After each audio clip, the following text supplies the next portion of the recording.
Hey guys, this is Communications, and I just thought I wanted to do something a little bit different. I wanted to get back to doing some of these VHS collection videos, so I thought, why not? I'm doing VHS 365, VHS 365, so I might as well just do some more collection videos. Maybe I'll find one that I want to watch. Um, the next episode of that, I'm gonna work on it over the weekend. It will be on The Banker, a film I've been wanting to see, starring Duncan Rager and Robert Forster. Now, but anyway, so without further ado, let's get started with this new installment of the VHS collection. All right, start out with No Retreat, No Surrender. I don't have the film on DVD. I only have, I think it's a little out of print anyway. Um, yeah, No Retreat, No Surrender. Yeah, it's a Regal whatever Star Maker release. But it's one of their better quality releases because you can tell that it has some weight to it, unlike the really crappy versions, which have no weight to them at all. This is pretty much the same as the original VHS release. Um, so yeah, No Retreat, No Surrender. I also have the sequel and I have the third film, so I have all of those. Here's another Star Maker VHS. I have not even opened this. I've completely unopened. This is something I got. It was like really cheap. It's called Tommy Thompson's Celebrity, and I think it's a TV miniseries, and it's directed by Paul Wenkos. It stars Joseph Bottoms, Ben Masters, Michael Beck, Tess Harper, and Hal Holbrook. And I guess it's based on a book called Celebrity by Tommy Thompson. That's my best guess. Excuse me. And it's like a compelling and emotionally shattering drama, a corker, mesmerizing, must see. And I haven't even opened this VHS yet, so you can see how important Tommy Thompson's Celebrity is to me. Sordid sex crime committed 25 years ago claims the careers of an award-winning journalist, a Hollywood superstar, and a financial evangelist, a fanatical evangelist. Even though, yeah, they do get a lot of finances for their evangelism. Maybe it's not necessarily well, deserved, but anyway, the sex crime committed 25 years ago claims the careers of an award-winning journalist, a Hollywood superstar, and a fanatical evangelist in this gripping adaptation of Tommy Thompson's powerful bestseller. Three boyhood friends, Matt Crawford, played by Joseph Bottoms, Kleber Cantrell, played by Ben Masters, and T.J. Luther, played by Michael Beck, leave their small Texas town behind in pursuit of the American dream. Mac's stardom is marred by a fatal marriage, a son who despises him, and his sexual preference he must hide. So, what is he, gay?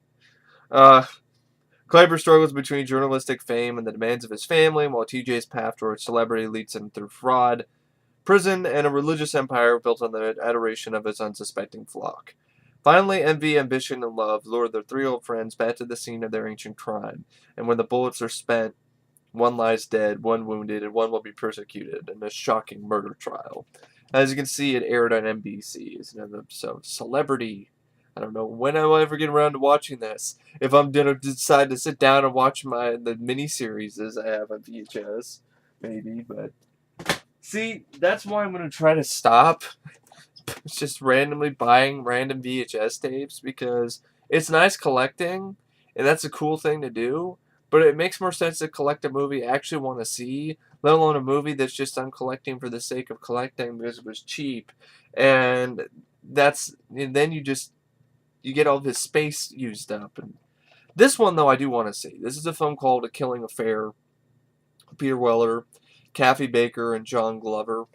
Um, it takes place in the 40s.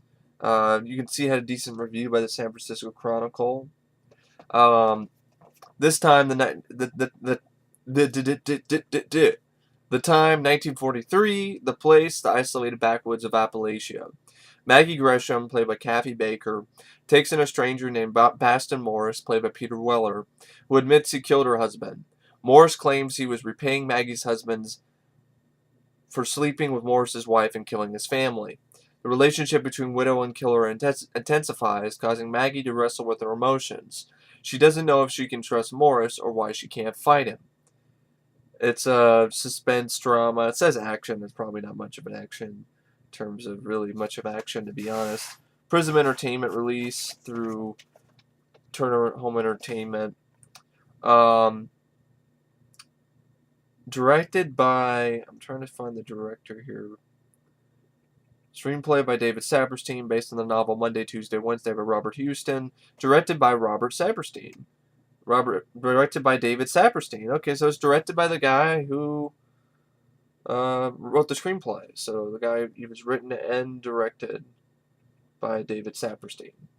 A Killing Affair. I'll set this aside to give it a look sometime. This is Peter Weller. I love Peter Weller. He's one of my all-time favorite actors. So, yeah, I'll set that one aside for later. Here's a movie I'm curious about. I haven't seen yet. It's a film called Shattered with a really good cast. Tom Berenger, Bob Hoskins, and Greta Sachi. Written and directed by Wolfgang Peterson. Joanne Whaley Kilmer is also in it, as well as Corbin Burnson. An expensive sports car plummets from a cliff, crashing into a twisted wreckage on the rocks far below. A man lies in a hospital bed, his face completely disfigured by shattered glass and metal, his mind an amnesiac blank, devoid of all personal memory. Day by day, as the doctors work to reconstruct his face, a wealthy and powerful architect, Dan Merrick, played by Tom Berenger, struggles to reconstruct his life. At first, Merrick relies completely on the care and guidance of his loving wife Judith, played by Greta Sachi, from Presumed Innocent, and the advice of a few close friends. But as he begins to realize that everyone around him is painting a contrasting picture of him in his former life, the strange flashes of a memory begin to surface, memories both intoxicating and terrifying. Enlisting the help of private investigator Gus Klein, played by Bob Hoskins, Merrick begins a dangerous journey along the mysterious and tangled pathway of his past. Delving deeper and deeper into the maze, he finds the way strewn with massive corruption, adulterous passions, and deadly lovers. Yeah, it just really does sound interesting to me. Shattered. It's also a film not many people talk about. Shattered. And this isn't the one, this is no relation to the Pierce Brosnan movie of the same name, which I believe is also called Shattered. It's another flick. Linda Blair TV movie, Born Innocent, with Richard Jackal and Kim Hunter. I've heard this is actually a pretty decent movie. Academy Award nominee Linda Blair gives a commanding performance as Chris Parker, an innocent young girl who is made to leave her troubled family and sent to live in the safety of a juvenile detention facility. Chris becomes a hardened, cynical woman behind bars as she experiences horrors beyond her wildest dreams. I believe this is also based on a book. So yeah, it's Born Innocent. Linda Blair.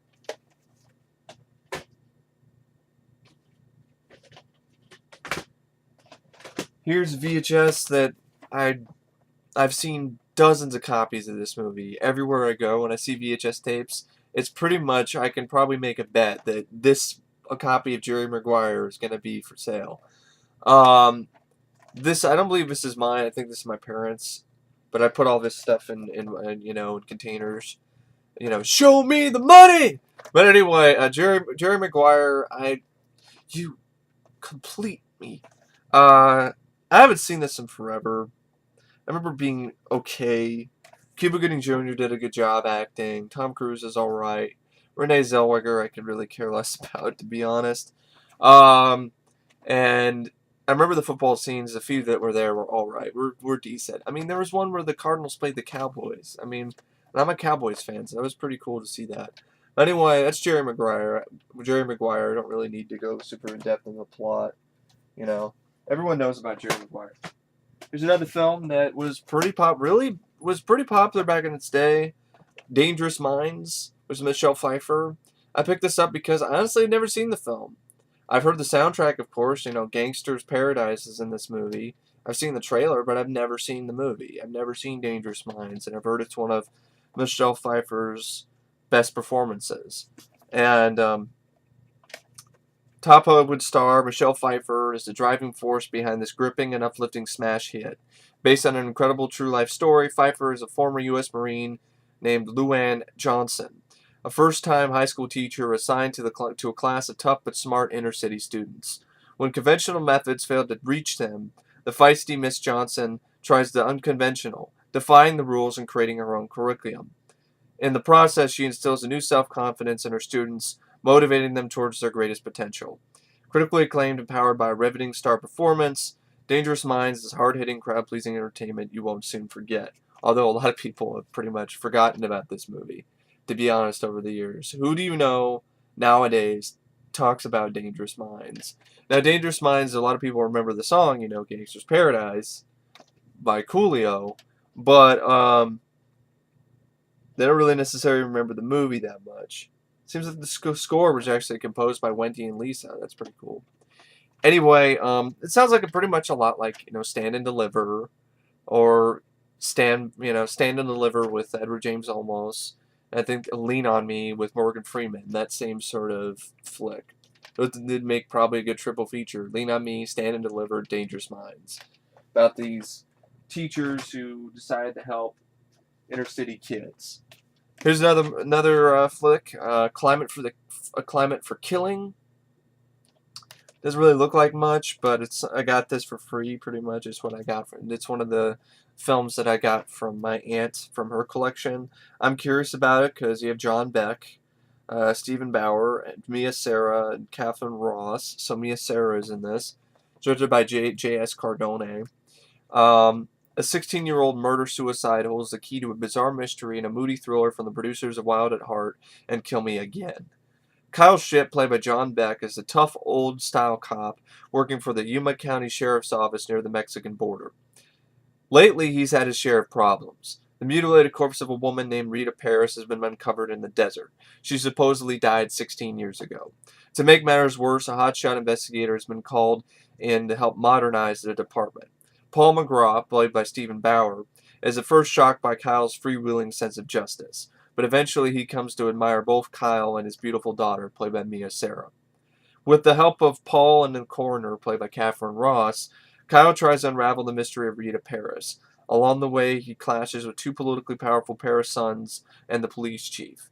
Ignoring threats on his job and his life, Kyle plunges deeper and deeper into a deadly world of blackmail, sexual obsession, and murder. This is one of the films that was released coinciding with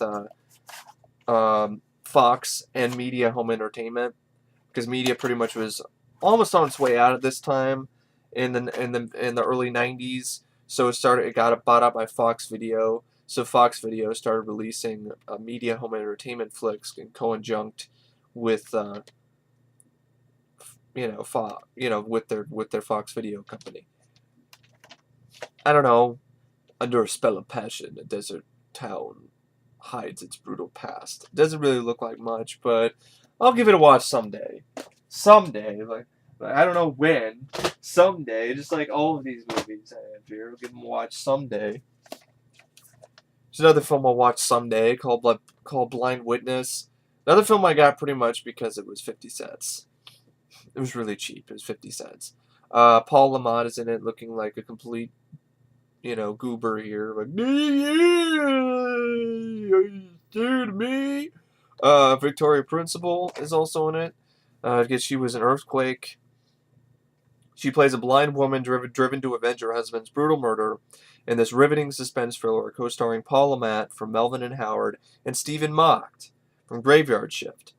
Though blind, Maggie Kelmlick lives a full and satisfying life until a pair of ferocious intruders break into her home and kill her beloved husband right in front of her.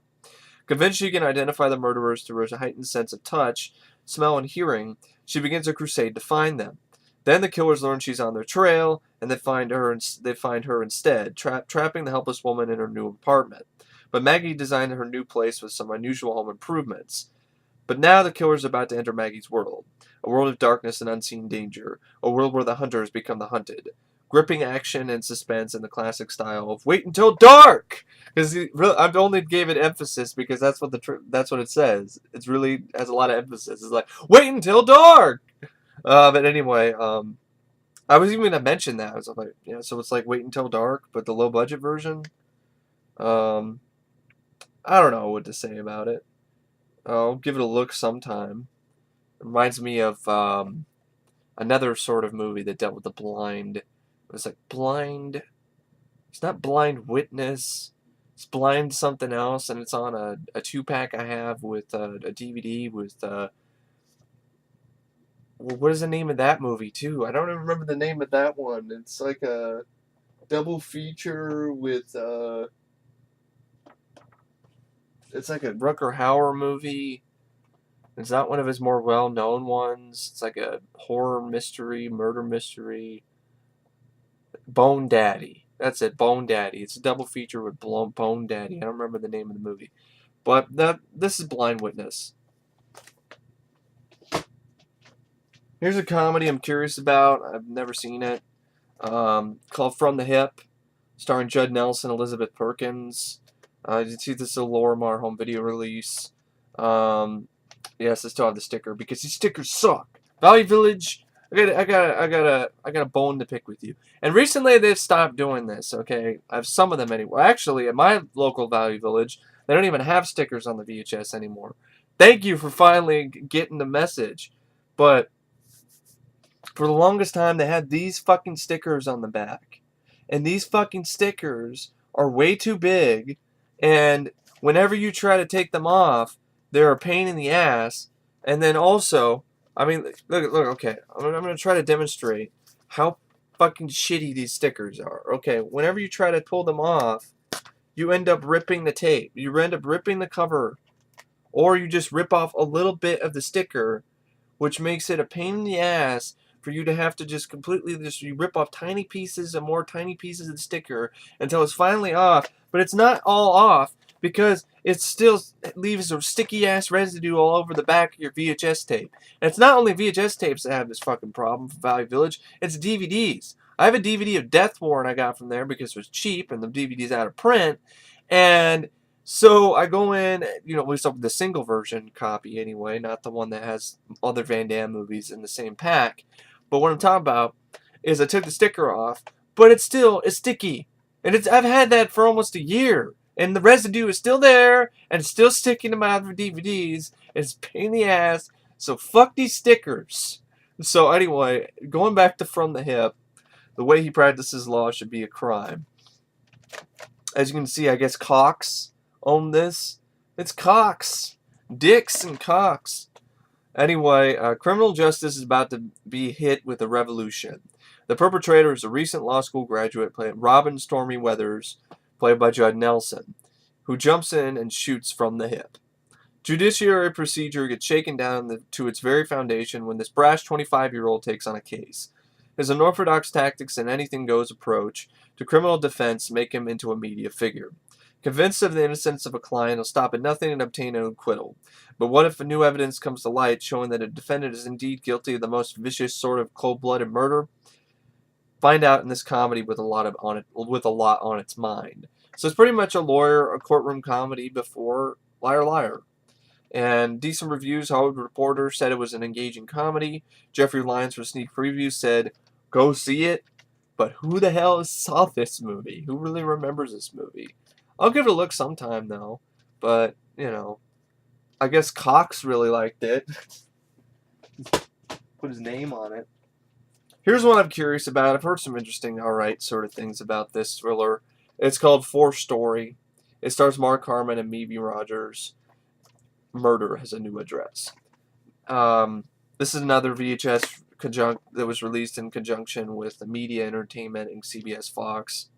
He's a private eye, vexed by the past. She's a woman whose future is dim.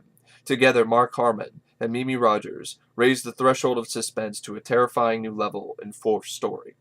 Unable to convince the police that her vanished husband is met with foul play, beautiful Valerie McLaughlin, Mimi Rogers, turns to private investigator David Shepard, played by Mark Harmon. But what begins as a routine missing person case soon turns into a nightmare labyrinth of strangely unsettling clues. Irresistibly drawn together in a troubling romance of their own, David and Valerie soon make a shocking discovery that links David to a murderous past and puts an unnatural twist on his love for Valerie. It's a discovery that will haunt them both forever, if it doesn't kill them first. As you can see, it's Viacom Pictures, so I believe this is a TV movie. So I'll give this a look sometime, because I like Mark Harmon. And it's a suspense thriller, Mark Harmon. He doesn't really do that type of film a lot, so that's 4th Story. There's another film I'm curious about. I picked it up because I like Gregory Hines, the late great Gregory Hines, in White Lie. He came to town to find the truth or die trying. I believe it's another TV movie. Decent reviews. Hollywood Reporter said superb casting, a brilliant story. Um, Daily Variety said it was well done and riveting. It's directed by Bill Condon, based on the novel Louisiana Black by Samuel Charters. Also has Bill Nunn in his, and Annette O'Toole. Gregory Hines and Annette O'Toole sizzle in this highly acclaimed, provocative mystery as timely as today's headlines. Len Madison Jr., played by Gregory Hines, is a black mayoral press secretary from New York City who's about to uncover a horrifying secret. Receiving an old photograph of a lynching, Madison learns that the murdered man is his father. Oh, he learns that the murdered man is his father, hung for allegedly raping a white woman. This sends Madison on a perilous search for the truth. Returning to his southern birthplace, Madison begins an exhaustive investigation, endangering his own life from locals who will pay any price to keep the truth from being known. Assisting him is Helen Lester, played by Annette O'Toole, a white doctor whose mother was a rape victim. As Len and Helen fall in love, the relationship only fuels an already volatile situation. Boasting a topical theme and genius twists and involving characters, The Hollywood Reporter calls White Lie top-notch and nearly flawless. Okay. Set this one aside for later, too. It's definitely a drama, mystery type deal.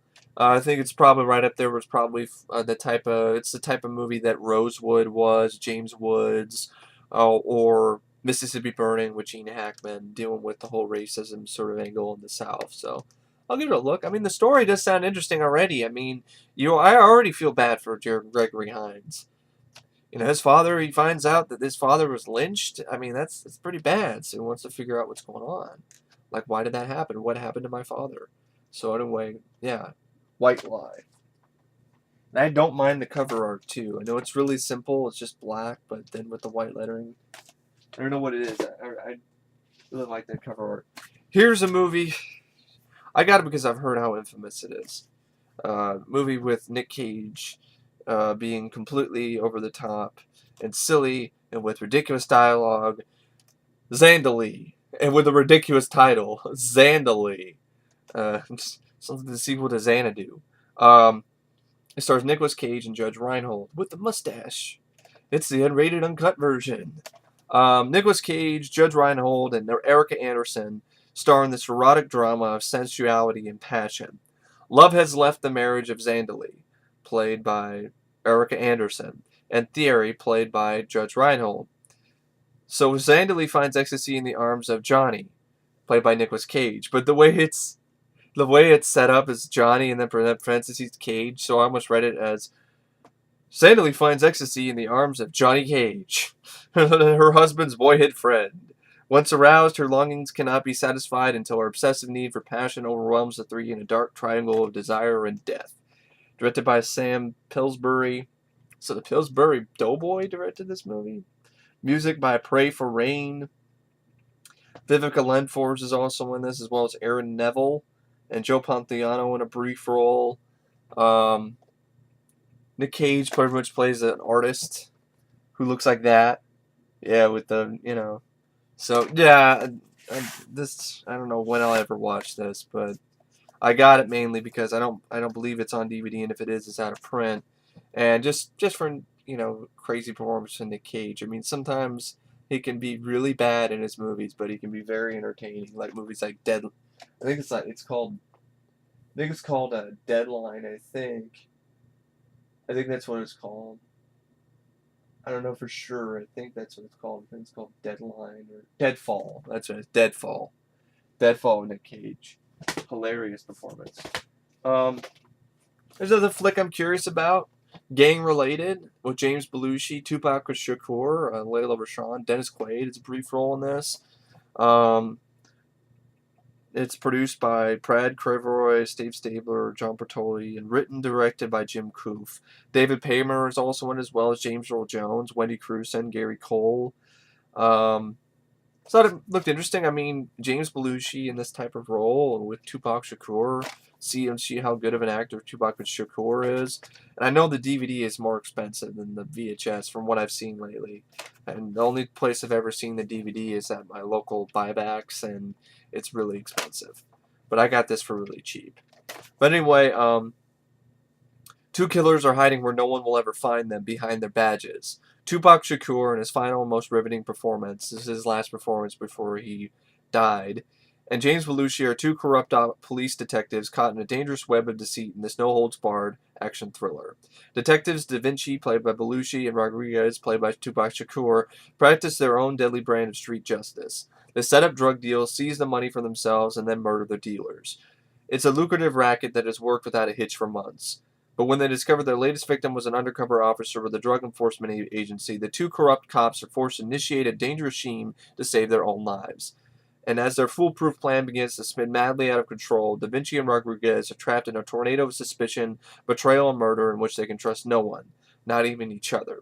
Charged with the unrelenting suspense, a shocking plot twists, and a powerful soundtrack featuring 4 previously unreleased songs from Tupac Shakur, Gang Related is a gritty, smart and tough actioneer that will hold you in its grip from start to finish.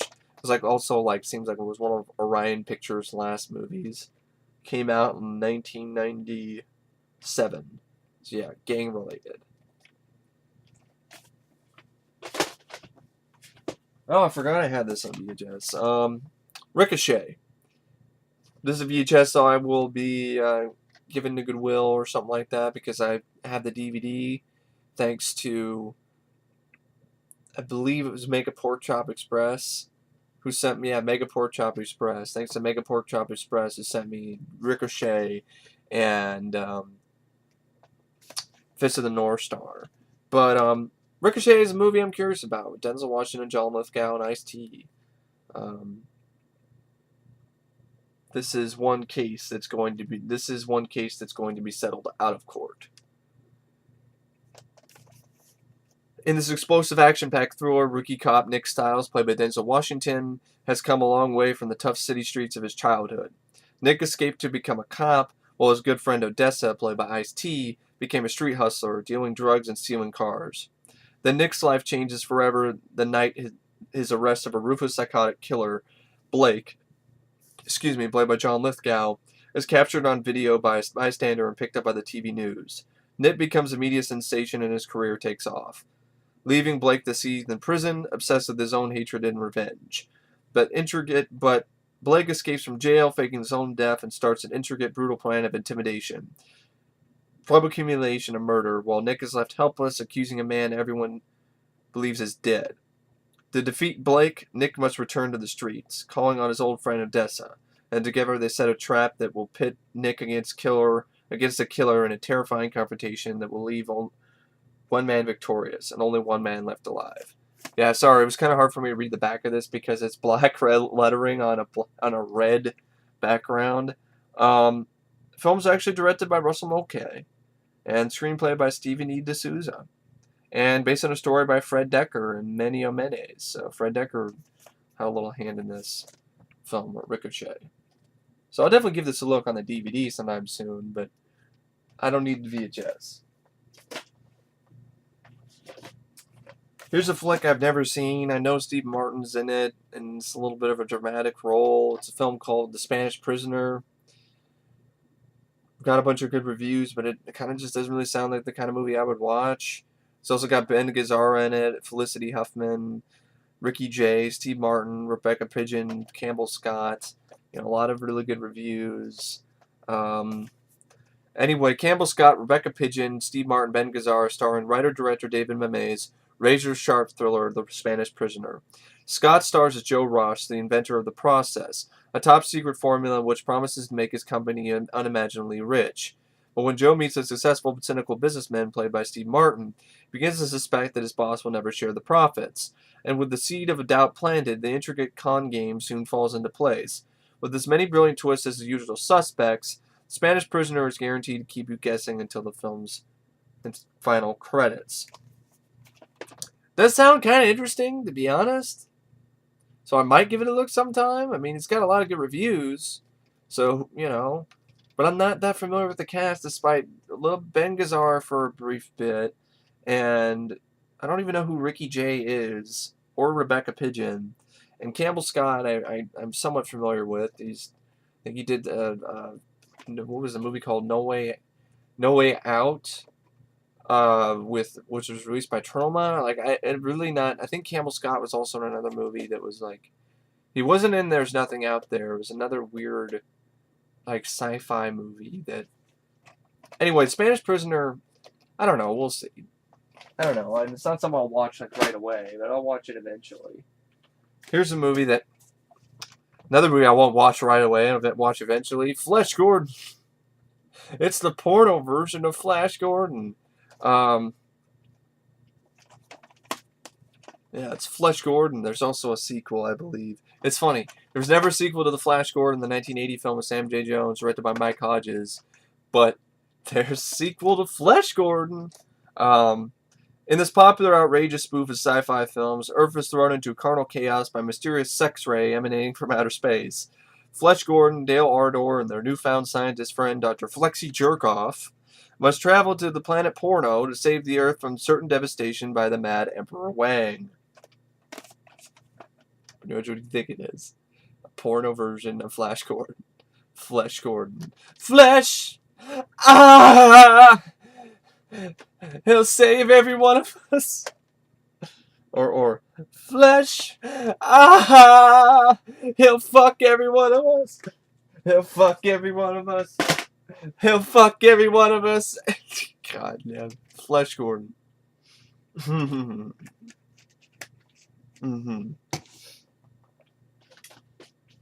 Here's a Western that I probably will never watch anytime soon because I'm not the biggest fan of Westerns.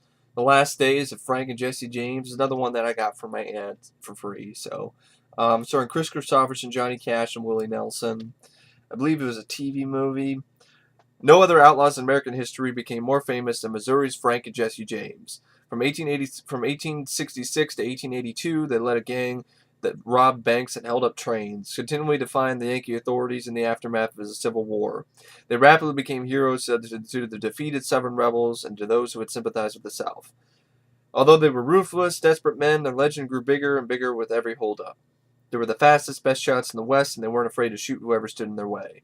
The Last Days of Frank and Jesse James, Chris Christopherson and Johnny Cash brilliantly portrayed the charismatic brothers who permanently carved their niche in American folklore. This is a story of Frank and Jesse James, the legendary criminals, a dramatic true adventure of two amazing men and a legend they created. Directed by William A. Graham. The only time I give this a look is when I give Frank and Jesse a look, because that's what I'm actually curious about. I think Bill Paxton is in that, playing one of the brothers, the Jesse James brothers, one of the James gang. It's either playing Frank or Jesse. Oh yeah, it's Last Days of Frank and Jesse James.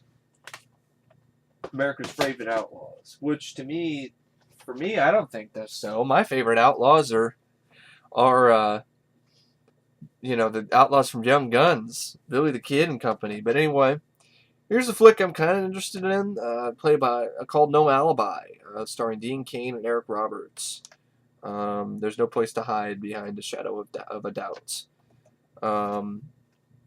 The twists keep coming when the successful businessman Bob Lessing, played by Dean Cain, becomes passionately involved with a beautiful stranger, played by Lexi Doeg, but he doesn't realize that her real motive is to find the whereabouts of a large sum of drug money.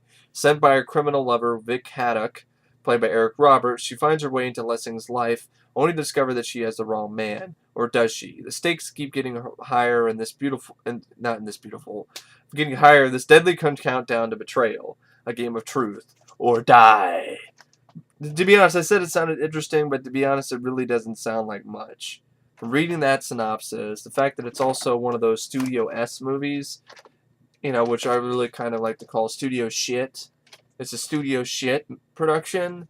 Don't have high hopes for this, but mainly I got it for, Dean Cain. Give it a look sometime. Let's see how Dean Cain and Eric Roberts play off each other. That's No Alibi. Here's a film I'm genuinely curious about. It's called Mistrial. It's a film starring Bill Pullman. One man has taken control of the courtroom, and it isn't the judge. And some good review from the Chicago Sun-Times. Explosive. Bill Pullman gives a blistering performance. HBO original movie. Also has Robert Loggia in it, as well as Blair Underwood. When a cop killer walks free and the cop that caught him is put on trial, action speaks louder than words, and nothing speaks louder than a gun. During its investigation of the cold-blooded murder of 2 police officers, Detective Steve Donahue uncovers a trail of evidence that leads to the home of an anti-police activist. But when Donahue's arrest of the accused leads to an accidental shooting, it's the cop, not the suspect, who finds himself on trial. Facing the possibility of a verdict that could destroy his career, Donahue decides to take the law into his own hands. Drawing a gun in the courtroom, he declares a mistrial and takes the accused, the judge, and the jury hostage. A new trial is about to begin, but this time justice isn't blind; it's armed. It's also directed by Haywood Gold. Executive producers were Rennie Harlan and Gina Davis. Rennie Harlan and Gina Davis executive produced this movie.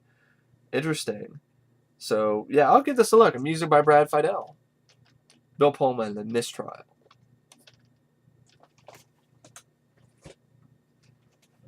Here's a film I've heard things about but never seen. I picked it up mainly because I don't believe it's on DVD.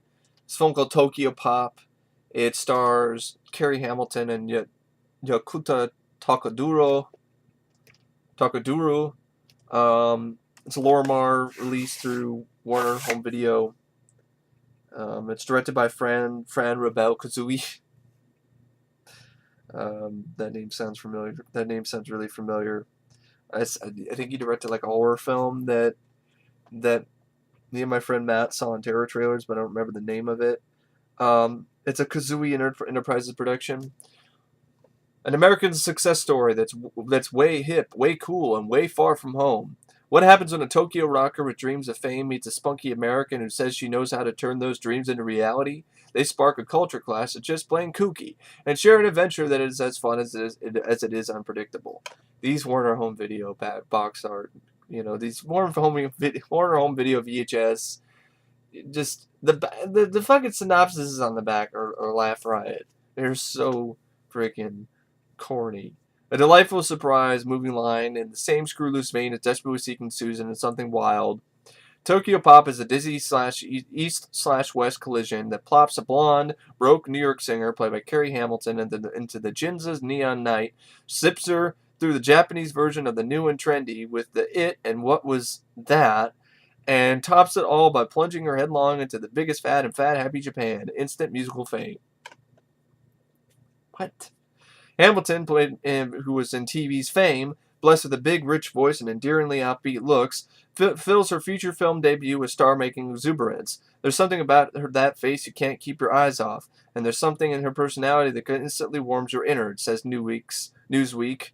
Hamilton stalks straight into our hearts, the Los Angeles Times adds. Hamilton stalks straight into our hearts? Is that a typo, Warner Home Video? Because I don't think you can stalk straight into somebody's heart. Real-life Japanese rocker Yakuta Takaduro, a sensation in his native land with his band Red Warriors, stars opposite Hamilton. He woos her with words from the song Wild Thing, revealing that there is indeed a universal language, rock and roll. Don't let this deaf dazzler pass you by. As American as sushi and as Japanese as rock and roll, Tokyo Pop is way, way fun. American is sushi. Sushi isn't an American thing. It is a Japanese thing. And speaking of sushi, that makes me really hungry. It makes me want to go get some sushi. But anyway, Japanese rock and roll. Japanese rock. This it makes no sense. The back of the description. But anyway, it's Tokyo Pop. Oh, and speaking of Frank and Jesse, I mentioned that movie. Frank and Jesse, with Rob Lowe, Bill Paxton, and Randy Travis. The Civil War made them outlaws. The people made them heroes. Mainly because it's got Bill Paxton. One of the best westerns that come along in ages, on par with Tombstone, said Bob Healy of the Satellite News Network. It's written and directed by Robert Boris. It also stars Dana Wheeler Nicholson and Alexis Arquette, as well as William Averton. With the Civil War over, Frank and Jesse James retreat to the family farm where they witness the murder of their younger brother, while Yankee soldiers turn their backs. The James boys feel they have no choice but to seek their own justice. They join the younger brothers to form a gang of rebels that wage a bloody war against its corrupt enemies, robbing their banks, stagecoaches, and trains. In retaliation, their adversaries hire famed detective Alan Pinkerton to stop them. When his nephew is gunned down by the James gang, Pinkerton vows he will not rest until the day the notorious brothers are brought to justice, and at the end of a rope. So that's Frank and Jesse. Definitely give this one a look sometime because, Bill Paxton. like Bill Paxton. Here's a film, classic, Dark City. I have the 2-disc in Oklahoma in storage, but this is pretty much all I have right now is the VHS. Good cast: Kiefer Sutherland, Rufus Sulu, Rufus Sewell, Jennifer Connelly, William Hurt. Really great direction by Alice Proyas. David Goyer wrote some of this. But yeah, really stylish flick. Dark City. Almost said David Goyer City. Anyway, welcome to a world where mystery and madness collide. From the director of The Crow comes a futuristic thriller that's a dark and dazzling sci-fi mind bender. When John Murdoch, Rufus Sewell, awakens in a strange hotel room, he finds that he's wanted for a series of brutal murders. The problem is he can't remember a thing. Pursued by the police and haunted by the strangers, mysterious beings who possess the ability to stop time and alter reality, he seeks to unravel the twisted riddle of his identity. But in a city where reality is the ultimate illusion, discovering the truth could be fatal. Also starring Kiefer Sutherland, Jennifer Connelly, and William Hurt, Dark City is an astonishing visual and dramatic triumph, which I guess Roger Ebert really liked this movie. As you can see, Jennifer Connelly looking like Jenny from The Rocketeer, but anyway, at Dark City. And then I got 4 more, and then that's it for this installment. The Road to Wellville. I'm curious about this one. Alan Parker directed it, mainly because of the cast, and I've seen the trailer before. You got Anthony Hopkins, you got Bridget Fonda, you got Matthew Broderick, you got John Cusack, and you got Dana Carvey. It's a period piece. Academy Award winner Anthony Hopkins leads an all-star cast including Bridget Fonda, Matthew Broderick, John Cusack, and Dana Carvey in this inventive, high-energy comedy filled with hilarious laughs and body fun. Presiding over the renowned Battle Creek Sanitarium is the visionary cornflake inventor and health-crazed huckster Dr. John Harvey Kellogg, played by Anthony Hopkins. Seeking to improve their health and their marriage in the spa/hospital/Grand Hotel are Eleanor, played by Bridget Fonda, Kellogg's spellbound devotee, and a reluctant but devoted husband, Will, played by Matthew Broderick. What doesn't kill them will make them stronger as they make their way through an obstacle course of sexual temptations, mechanical contraptions, and dietary breakthroughs. So Michael Lerner, I guess, is also in this as well. And the movie was a Dirty Hands production. The Road to Wellville. Here's a blast from the past. It's hard and heavy.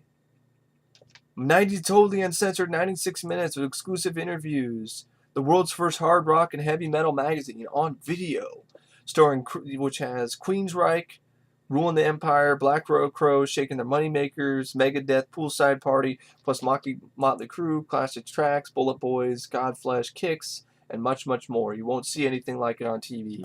So Classic Tracks, you relive the glorious and early 80s with Motley Crue and their classic clip, Looks to Kill. Trick or Treat, Steve Pearcy opens his trap and lets Rat out of the bag.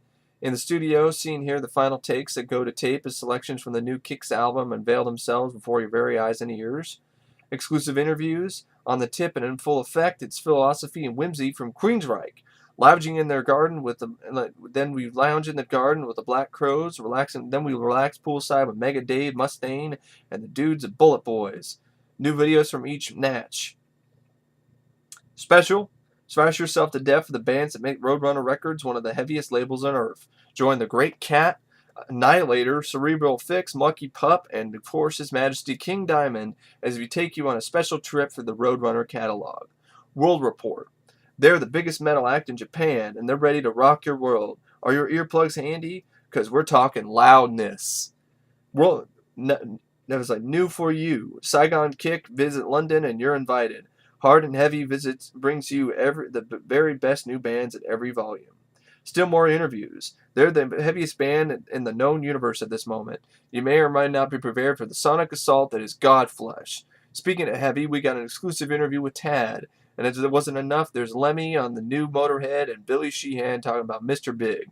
Plus all of those videos. So, yeah, this is volume 14 of Hard and Heavy. To be honest, I'm such a big fan of old school heavy metal that, like 80s and early 90s heavy metal, that if I could find more volumes of these, I'd do it. I'd buy them in a heartbeat.